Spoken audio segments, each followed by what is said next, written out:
Hey everybody, I'm Sam Haymartin. You're watching Growing Older Gay. I need to take a few minutes here and I want to share a message to all the people out there. I know there aren't very many of you, but I know you exist. I see you out there online and I see you at some of our locations here around town. I really kind of need to share my heart with you log cabin Republican types out there. And by that, I mean, if you don't know what that means, look it up. But there are a lot of people in the LGBTQ plus community who aren't necessarily on the left side of the aisle. They're not Democrats.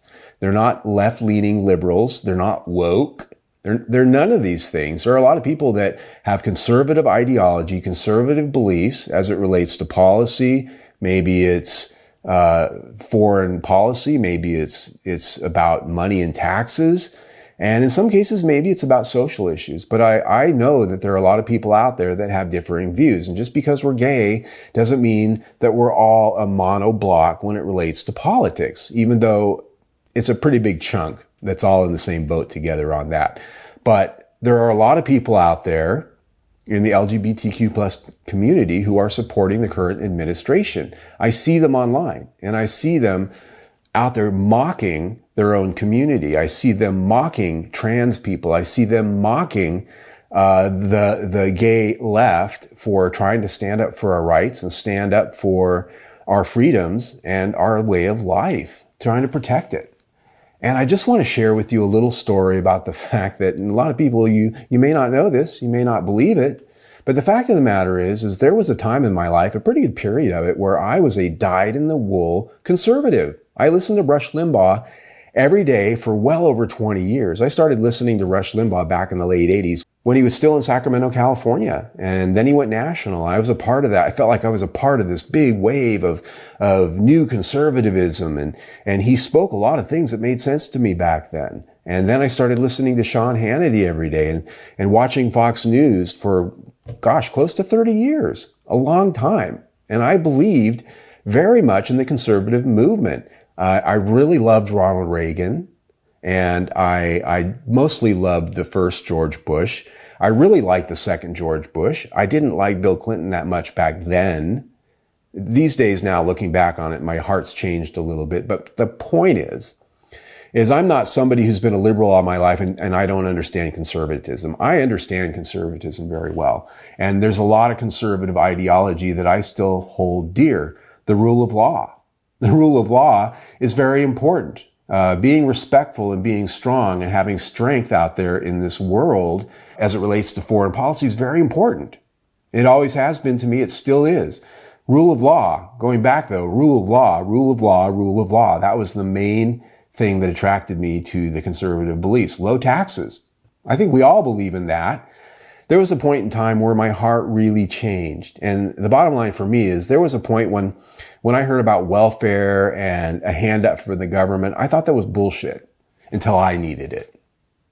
I thought it was absolute crap that we were handing out money to people who didn't deserve it, who weren't working for it, until suddenly I found myself in a place where I needed it to survive.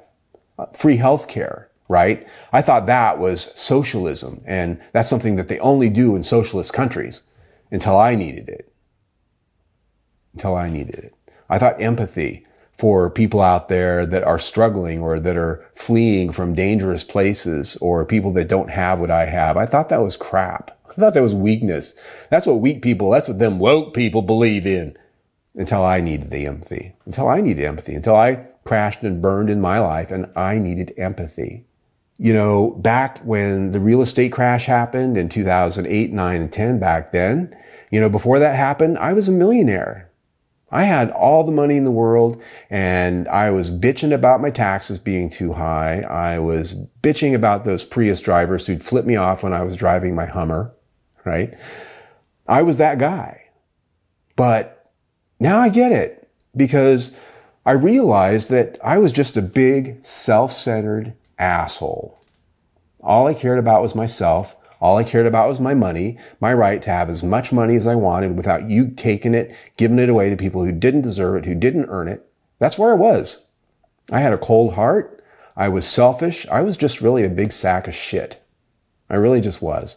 And I was fortunate enough that God spoke to my heart at some point in my life and helped me to see that. And it was the most freeing thing that's ever happened to me, was realizing and accepting and getting my hands around the fact that I had a cold heart that was hypocritical. And that was really what brought me around. And part of that was when Trump started running for office, and I just couldn't get behind his dishonesty, his immorality, his lack of respect for anybody but himself. He exemplified everything that I used to be. So am I a recovering conservative? Maybe. Am I a blind, wide-eyed liberal? No. But I am a gay man who cares about my community. I care about what the government is doing to my community right now. And I care about what the government is doing to itself right now.